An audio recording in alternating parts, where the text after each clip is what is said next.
Muy buenas, América Latina, les habla Facundo Molina, director de Molefex, academia dedicada a formar traders desde el año 2005. Y como es costumbre, semana a semana, en este horario de las 8 p.m. horario Argentina, 7 p.m. horario Chile, nos encontramos con ustedes para compartir un nuevo plan de trading para la semana que se inicia en este último día del mes de mayo, el día 31, y concluye el viernes 4 de junio. Sin lugar a duda hemos tenido una semana más que movida. ¿Por qué? Porque ciertamente nos hemos encontrado con un poco de todo en este inicio de semana, más allá de que, como decíamos hace un ratito, nos encontramos con mercados cerrados desde los Estados Unidos. Ciertamente hoy se conmemoró el Memorial Day y como consecuencia hubo inactividad en los principales índices bursátiles de los Estados Unidos. Nos referimos tanto al Dow Jones como al Nasdaq, como al Standard Poor's 500, para mencionar los primeros tres importantes, los cuales siguen muy cerquita, pero por debajo de sus niveles máximos históricos. Y yendo a este cierre de mes, es importante mencionar que acumula el Dow Jones una rentabilidad en el año del 12,82%. El Standard Poor's 500, que tanto como el Dow Jones y el Nasdaq repuntaron la semana pasada, se encuentra muy cerquita de los 4.204 unidades, por encima de un 11,93 en lo que va del año, cerrando este primer semestre, y el Nasdaq 100 alcanzó los 3.686, muy cerquita de unos 13.700 puntos, que es una muy fuerte zona de resistencia que pareciera que debe tener un nuevo embate alcista.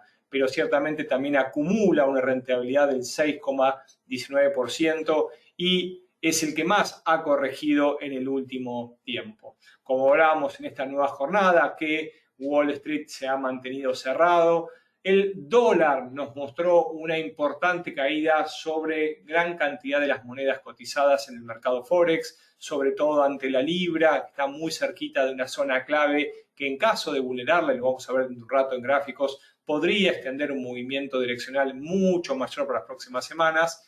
Y sin lugar a duda, como vemos allí, las dos monedas, tanto el oro como la plata, han impulsado el movimiento direccional y no es para menos desde el punto de vista fundamental. Venimos hablando de que la inflación vino para quedarse y vino para quedarse un tiempo, y como solemos mencionar, cuando el dinero pierde valor, el inversor busca activos de refugio. El oro y la plata suelen subir sus valuaciones en esos momentos y ciertamente parece que están por testear importantes niveles que vamos a ver en un ratito en gráficos. También no podemos dejar de mencionar el WTI. ¿Por qué? Porque marcó máximos del año. El West Texas Index, nos referimos al crudo que es utilizado de referencia en los Estados Unidos, y en esta nueva jornada, como mencionamos, con menor volumen al normal, el West Texas subió cerca de un 0,9% respecto al día viernes y alcanzó la zona de $66,9 el barril, convirtiendo el nuevo máximo anual y teniendo una referencia, ¿sí?, en lo que va del año, en estos 6 meses, cerca de una revalorización del 38%, lo cual esta coalición de la OPEP+, que integra no solamente Arabia Saudí y Rusia, ¿sí?, donde lógicamente están tomando decisiones para incrementar y subir los precios del petróleo, se vienen manifestando en las cotizaciones gráficas. Bien, perfecto. Vamos al calendario económico, el cual lógicamente nos brinda a nosotros lo que se espera en esta semana, una semana que, como decíamos, tuvo menor volumen en el inicio de la semana. ¿Por qué? Porque Estados Unidos se mantuvo claramente en festivos, cerrado, y eso lógicamente trae menos volumen en el resto de los mercados también. Sin mayor datos de relevancia, nos tenemos que enfocar al inicio del mes de junio, claramente al 1 de junio. Veo que se siguen sumando personas, les pido por favor, si son tan amables, de confirmarme con un OK, que se oye claramente. Se han sumado más de 30 personas en los últimos minutos. Estoy atento para evitar inconvenientes si el audio es correcto. También si pueden estar viendo en este momento la pantalla que estamos compartiendo, que es ni más ni menos que el calendario económico, y nos vamos a centrar en el día de mañana, 1 de junio. Muchas gracias Juan Carlos, Germán, Ramón, perfecto, todo ok. Están observando entonces que comenzaremos el mes con el statement de la Reserva del Banco de Australia. Dentro de unas horas conoceremos qué sucedió en respecto a la última reunión y la decisión de los tipos de interés, las cuales deberían mantenerse sin cambios cercano al punto 10, por lo cual no deberíamos ver movimientos importantes. Sí debemos tener en cuenta que suele haber cierta volatilidad en el dólar australiano y todos los pares que lo contienen. ¿Qué otros datos se esperan el día de mañana? 3:55, siempre hablamos horario del este, horario de Nueva York. Conoceremos el PMI de manufacturas desde Alemania, un dato que ha impactado fuertemente en los mercados, en el DAX y lógicamente en el euro. Se espera no haya cambios, así que atentos si hay una variación respecto a los pronósticos. Como hablábamos recién y con un crudo desde los Estados Unidos marcando máximos anuales, estaremos atentos a la reunión de la OPEC, sí, que se desarrollará el día de mañana, que podría traer algún movimiento de alta volatilidad en el crudo negro. A las 10 a.m. desde Estados Unidos nos centraremos en el PMI de manufacturas. A las 10 a.m. claramente, sí, que se conocerá con otros datos, como los gastos de construcción y también los precios de manufacturas ISM. Sin embargo, si uno tuviese que tomar referencia de cuál de los datos es el más relevante, y como aquí lo marca Forex Factory, que lo usamos semana a semana para tener en cuenta cuáles son los datos más relevantes, en qué horarios y en qué mercados impactar, el ISM Manufacturas PMI, sin lugar a dudas, será el más relevante y, como podemos apreciar, será a las 10 a.m. horario del este, horario Nueva York. A las 11 tendrá oportunidad de hablar Bailey, ¿sí?, el gobernador del Banco de Inglaterra. Atentos a aquellos que estén operando la libra esterlina. Y como pueden ver, empiezan a variar las tonalidades y los colores cuando los miembros de la Reserva Federal de los Estados Unidos, en este caso Brainard, va a hacer mención a un discurso a las 2 p.m. ¿Por qué? Porque parece que cada vez hay mayor cantidad de miembros que se inclinan por las subas de tipos de interés en los Estados Unidos. Esto claramente empieza a impactar en los mercados. 9:30 p.m., horario Nueva York, siempre hablamos. Desde Australia, para cerrar la jornada, conoceremos el Producto Bruto Interno. Vamos al miércoles. Un miércoles que tendremos una gran cantidad de datos desde la eurozona, sin embargo, de muy bajos impacto. Vamos a mencionar solo desde Australia ventas minoristas una vez cerrado el día. ¿Y por qué? Porque es el último día de poco impacto en una semana que nos trae varios datos de relevancia y nos vamos a enfocar sin perder más tiempo. ¿Por qué?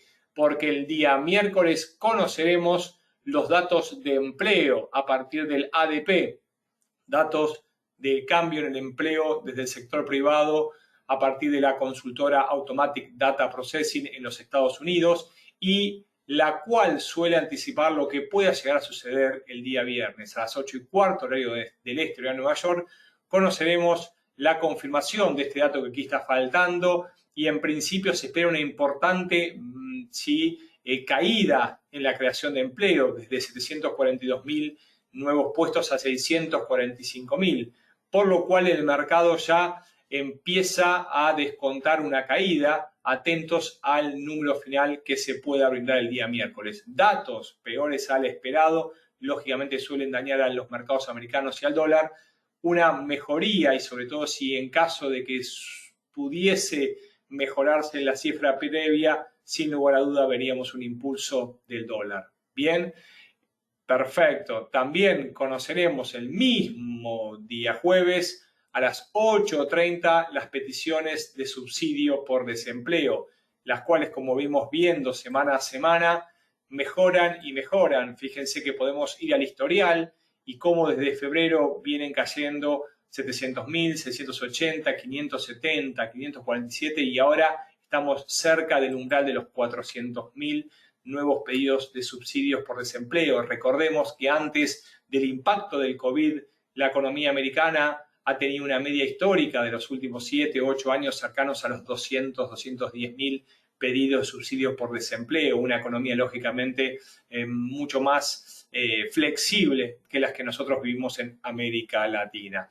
A las 10 a.m. conoceremos el PMI, pero en este caso del sector de servicios, también en los Estados Unidos, y conoceremos también los inventarios de petróleo, de crudo, a las 11 a.m. también desde los Estados Unidos. Y bien, sin lugar a duda, la atención de esta semana será la del día viernes. ¿Por qué? Más allá que tendremos algunos discursos de los número uno de las entidades bancarias centrales, nos referimos a Jordan desde el Banco de Suiza y también desde Nueva Zelanda el gobernador Orr a las 3 a.m. Como hablábamos, ¿sí? El dato se viene un poco más de los Estados Unidos, pero previo también tendremos a Lagarde desde la eurozona a las 7 a.m. y también tendremos un discurso de Powell a las 7 a.m., por lo cual 4 de los principales responsables de la política monetaria a nivel mundial darán su discurso el día viernes y anticiparán, como estoy hoy, el dato de empleo, que lógicamente será la cifra fuerte del cierre de semana, los datos oficiales de Estados Unidos, que se conocerán en simultáneo también con los de Canadá. ¿Qué se conocerá? La tasa de desempleo, se espera una nueva caída de 6.1 a 5.9, y las nóminas de empleo no agrícola, la cual luego de haber caído hasta 266.000, se espera una importante suba a 645.000 en empleos creados en el último mes que estamos cerrando el día de hoy, en el mes de mayo. Así que más que atentos a aquellos que operan el dólar americano, sobre todo con el dólar canadiense, porque tendremos datos de empleo no solamente de Estados Unidos, sino también desde Canadá. ¿Dudas, preguntas, comentarios respecto al calendario económico que, como bien decimos, se viene más que nutrido en esta semana con citas relevantes, como decíamos, previos a la publicación de los datos de empleo de algunos de los principales gobernadores, también datos de actividad económica en Estados Unidos y datos sobre todo del petróleo, una jornada como el inicio de esta semana y el cierre de mes de mayo que observamos al West Texas Index tocando, o mejor dicho, formando los máximos del año. Bien, excelente. Tiene la opción de preguntas para poder responder. Muchas gracias, Ricardo, Elsa, Sebastián. Me van dejando sus comentarios. Sí, los voy leyendo uno a uno. Y antes de ir a las preguntas y dudas, nos vamos a meter de lleno en este mercado y en lo que vino sucediendo en esta nueva jornada. Vamos a hablar un poquito, sobre todo, ¿por qué? Porque empieza a haber ciertos movimientos importantes en los mercados y no podemos dejar de lado al yen japonés, porque el yen japonés empezó a debilitarse la semana pasada y empezó a debilitarse la semana pasada y empezó a fortalecerse este par que tiene como numerador al dólar y al denominador al yen. ¿Qué sucede? O que se fortalece el dólar o se fortalece el yen, o al revés, se debilita el dólar o se debilita el yen. Lo cierto es que la semana pasada empezó a debilitarse la divisa japonesa y observamos nuevamente al yen cotizar por encima de los 109.30 y alcanzar un máximo cerca de 110.15, 110.20, luego se dio posiciones. ¿Pero por qué lo ponemos en gráficos mayores? Porque como veníamos haciendo mención, en el último tiempo hay una suerte de compresión, ¿sí?, en el movimiento del par dólar americano-yen japonés. ¿Por qué? Porque los máximos descendentes y los mínimos ascendentes cada vez cotizan, ¿sí?, en un rango más acotado. En el último tiempo el rango superior fue quebrado al alza y podría indicar nuevas subas del par, o bien ante una debilidad del dólar o bien ante una fortaleza del yen. Lo cierto es que volvemos a ver un dólar yen cotizando muy cerca de los 110.15, 110.20, importante zona a considerar. Como podemos apreciar en el indicador ADX en el último tiempo volvió a perder tendencia y empieza a fortalecerse en esta jornada, en este inicio de jornada, la dirección tendencial a baja, cuando menos DI empieza a quebrar sobre más DI. Pero, sin embargo, también es cierto que los mínimos siguen siendo ascendentes y mientras esta directriz de velocidad se mantenga al alza, podríamos apuntar más un quiebre de 110.15 y una búsqueda de los máximos en 110.80, 110.90 para las próximas jornadas. ¿Dónde abandonamos este escenario alcista para el par en caso de que quiebre 108.50, 108.60? Bien, dudas, preguntas, comentarios son más que bienvenidas. Si no, vamos a hacer paso al comportamiento del dólar americano versus el dólar canadiense, o como mencionamos nosotros, el famoso Loonie. ¿Por qué? Porque también esta paridad ha achicado su comportamiento en lo que pareciera ser una suerte de cuña con dirección bajista. Este movimiento que achica su comportamiento a partir de máximos descendentes y nuevos mínimos ha llegado a una cierta lateralización. Como podemos apreciar en las últimas jornadas diarias, claramente empezó a formar piso muy cerca de la zona de 1.20, muy fuerte nivel de soporte desde donde a partir de formar nuevos mínimos pareciera querer empezar a voltear y cambiar su dirección. Ciertamente esta zona que marcamos en 1.20 es muy fuerte nivel de soporte y viene deteniendo esta baja del par, ¿sí? Esta suba de la moneda canadiense, por decirlo de otra forma, desde los últimos meses. Claramente la dirección es claramente alcista. Este patrón chartista que podemos apreciar en gráficos semanales y en gráficos diarios, lógicamente tiene incidencias de cambio de dirección. Pero ¿dónde deberíamos hablar de un cambio de dirección por encima de 1.23? Hasta que no quiebre 1.23, el patrón se mantiene vigente y por lo pronto debería agotar la dirección bajista antes de una modificación.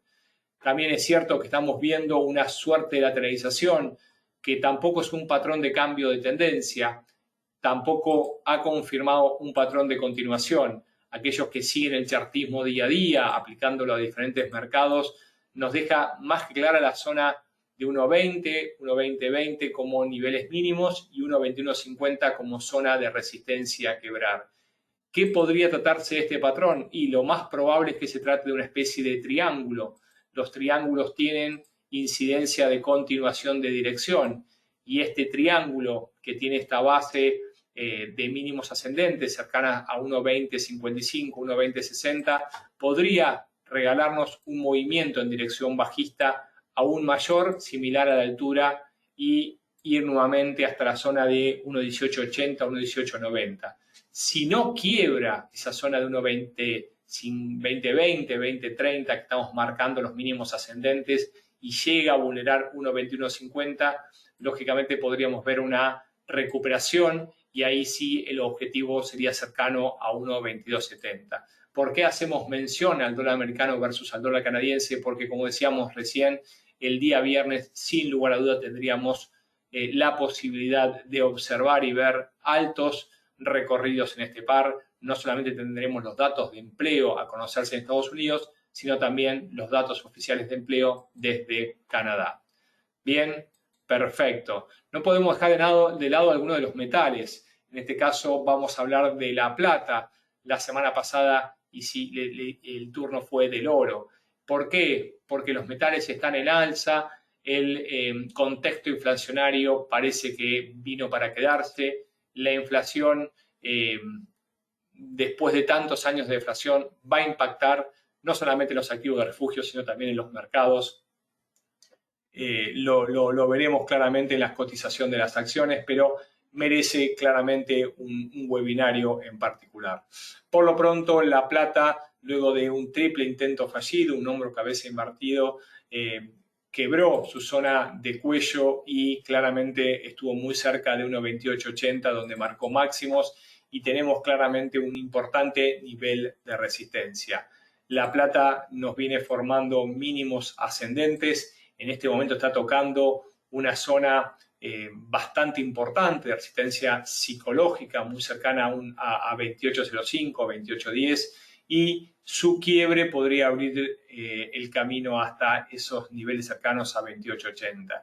Si llegase a quebrar 28.80, los niveles cercanos a 30, sin lugar a dudas serían el próximo objetivo a tener en cuenta. Si los mínimos ascendentes son vulnerados, podríamos ver una corrección de la plata en el corto plazo a volver a testear la zona de 26.40, 26.50. Mientras se mantenga por encima de esta zona, la tendencia direccional alcista es clara y vigente, y como bien nos ha regalado Dow en sus postulados, la tendencia mayor se mantiene mientras que no nos muestre lo contrario. Lo cierto es que la plata está con el foco apuntando a esos niveles máximos. Y bien, y luego de una jornada con mercados bastante tranquilos respecto a los índices americanos por estar Wall Street cerrado, no podemos dejar de observar lo que está sucediendo con sus índices. En este caso, tomo directamente al US 500, ni más ni menos que al Standard & Poor's 500. ¿Por qué? Porque no hace falta ser ningún conocedor de trading para poder apreciar que la tendencia claramente es alcista. Estos mínimos ascendentes son lo que nos marcan la dirección tendencial, y mientras que no sean vulnerados, lógicamente nos marcan que la tendencia se mantiene con vigencia. Sin embargo, si vamos a gráficos diarios, también podemos apreciar una muy fuerte zona en estos momentos, muy cercana a 42.20, 42.23, que ha detenido el movimiento en dirección alcista. Aquellos que son de seguir también los movimientos respecto a, por ejemplo, el MACD, se puede empezar a apreciar una suerte de divergencia en el último tiempo. ¿Qué es una divergencia? Cuando, mientras la cotización nos marca mínimos ascendentes, si el indicador nos viene marcando máximos descendentes, los cuales ya se viene observando desde mayo del 2020. ¿Por qué? Porque hubo una clara divergencia de máximos descendentes, que fue una divergencia falsa, quebró al alza y nos llevó a los niveles actuales. Ahora, si vamos a gráficos menores todavía, lo que sí podemos apreciar en 4 horas es que esta divergencia se está apreciando y se está acelerando. Y aunque aún es temprano para poder hablar de un cambio direccional, solemos hacer referencia a que intentos fallidos de continuación empiezan a darle vida a la posibilidad de cambio de dirección. Fíjense en este momento, y luego de ese doble intento fallido que se apoyó en la línea directriz en tendencia alcista de Standard & Poor's 500, podemos apreciar un primer intento, ¿sí? Un segundo intento mucho menor, y quizás un nuevo intento que esté formando en este momento. Todavía le falta, pero sí podríamos estar teniendo cierta información de un primer intento fallido, ¿sí? Y quizás un segundo intento en estos momentos para evaluar la posibilidad de un doble intento fallido y un cambio de dirección de alcista a bajista. Las zonas están claras. No deberíamos ver un quiebre de 42.20 y tampoco un quiebre de los máximos históricos. Estos están cerca de la zona de 42.45 y lógicamente el quiebre de estos abandonaría de manera rotunda el cambio de dirección que estamos empezando a evaluar. Mínimos ascendentes, claramente un movimiento lateral en el último tiempo, algunas divergencias que nos marcan quizás la posibilidad del inicio de un escenario bajista. Sin embargo, hasta que no sea vulnerada la zona de mínimos ascendentes, que en este momento pasa muy cerca de 41.45, 41.50, la tendencia es firmemente alcista en los índices americanos y con zonas más que claras para evaluar los movimientos. Dudas, preguntas, comentarios. Estuvimos analizando algunos de los principales activos, al dólar yen, al dólar americano versus el dólar canadiense. También estuvimos viendo la plata y finalizamos con Standard & Poor's 500. Si quedan dudas, si quedan comentarios, vamos a compartir con ustedes no solamente nuestro correo de contacto info@molefex.com, sino también nuestra dirección a www.molefex.com para que nos visiten y nos escriban. Aquellos que les han quedado dudas, si quieren volver a visualizar este webinar de inicio semanal, en YouTube, Molefex es nuestro canal, creador de traders. Siempre les pido, por favor, nos dejen comentarios y sobre todo críticas y sugerencias. Acá aparecen algunas dudas, ¿sí?, respecto al dólar neozelandés. Tengo un ratito más, si me permiten, vamos a irnos directamente a los gráficos para poder contestar las dudas de Sebastián, de Germán, así que voy directamente al dólar neozelandés, si me permiten. Lo tenemos abierto por aquí, si mal no recuerdo. Si no, lo vamos a buscar, claro que sí. Bien. Bienvenida a las dudas, entonces. Vamos directamente. ¿Por qué? ¿Por qué? Vamos a buscarlo directamente.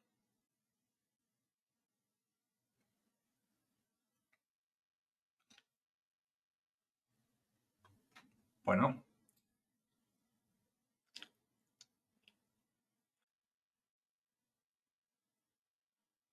¿Cómo estoy hoy?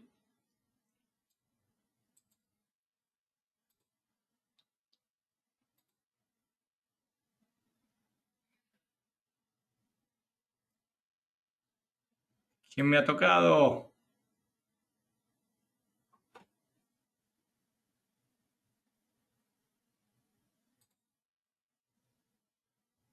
Ayuda, ayuda. Ya está. Ahora sí. Vamos a la ventana de gráfico. Mil disculpas. Muchas gracias. Perfecto. Vamos entonces. Vamos a abrir la ventana de gráfico directamente. Vamos a utilizar la plantilla que ya tenemos grabada y nos vamos a analizar en tiempo real al dólar neozelandés, que lo tenía olvidado o quizás lo he borrado. Fíjense, y lo veníamos también compartiendo no hace mucho, lo que está sucediendo. Pareciera que algunas de las principales monedas se están fortaleciendo frente al dólar americano. Lo vimos con el euro, lo vimos con la libra y algo similar está pasando con el kiwi. Aquellos que suelen operarlo pueden ver claramente una muy fuerte zona de congestión con varios máximos mensuales entre 0,7460 y 0,7390. Como pueden apreciar, fíjense la cantidad de zonas de detención que desde el año 2015 han evitado una suba mayor del dólar neozelandés. También es cierto que ha rechazado niveles mínimos y lo ha llevado hasta los niveles actuales. Si podemos apreciar en gráficos semanales, ¿sí?, pareciera a propósito, pero desde marzo del año pasado, donde comenzó obviamente este virus que vino a apoderarse del mundo, nos viene mostrando una recuperación del par, una recuperación que ha quebrado las líneas de velocidad, pero no ha quebrado todavía la dirección tendencial que mantiene en estos momentos. Aquellos que ven, sí, en este momento mis gráficos, pueden apreciar cómo aparecen una muy fuerte zona de resistencia en 0,73. Pareciera a propósito porque más allá de que la quebró transitoriamente durante el mes de febrero, no ha podido confirmar este quiebre y luego en 2, 3, 4, 5 oportunidades ha detenido el movimiento direccional alcista. ¿Qué significa esto? Lógicamente que al aparecer una importante zona de equilibrio suceden dos posibles escenarios. Si el quiebre y la continuación de la dirección tendencial, en este caso si quiebra 0,73, deberíamos ir a 0,7390 y lógicamente a visitar los máximos en 0,7460-70. Es una importante cantidad de pips, pero lo cierto es que intentos fallidos de continuación y en caso de no poder avanzar, ojo, ¿por qué? Porque el quiebre esta línea directriz y la zona de 0,7140, 0,7150 nos puede regalar una fuerte caída. ¿Por qué? La psicología de masa nos explica que intentos fallidos ante una zona sin poder vulnerarla, nos muestra un movimiento en sentido contrario mucho más fuerte a partir de la cantidad de intentos fallidos. Por lo cual, fijamos la zona a tener en cuenta antes de observar un movimiento bajista en 0,7120. Como decíamos recién, este primer impulso al alza y este segundo impulso al alza, en caso de quebrar la zona de 0,70, 0,6950, nos podría regalar un doble intento fallido. Por lo cual, los niveles están claros. 0,73, quiebre al alza, nos marca claramente una extensión de dirección alcista que está claramente visual en gráficos semanales y si lo vemos en gráficos diarios también. Y fíjense que en caso de quebrarse 0,7120, línea de mínimos ascendentes, podríamos ver una caída hasta 0,6950 y la vulneración, lógicamente, fíjense el recorrido que podría tener este posible doble intento fallido en caso de vulnerarse y estaríamos hablando de la zona de 0,66 como siguiente objetivo y soporte a considerar. Bien, ahora sí, espero Germán, espero Sebastián haya podido brindar algún comentario en este par que seguramente estén estudiando y tomando decisiones. Por lo pronto, sí, vuelvo a compartir la pantalla con todos los datos de contacto y si alguna duda, alguna inquietud quedó por ahí, no duden de escribirnos a través de cualquiera de las redes, también con Instagram, Twitter, Facebook, LinkedIn, Skype, donde brindamos día a día sí, el servicio de tutoría a nuestros alumnos, como también compartimos opinión con gran cantidad de los otros traders que están arriba del mercado. Me despido, les dejo un fuerte abrazo, espero hayan llevado un concepto, algo importante para ustedes.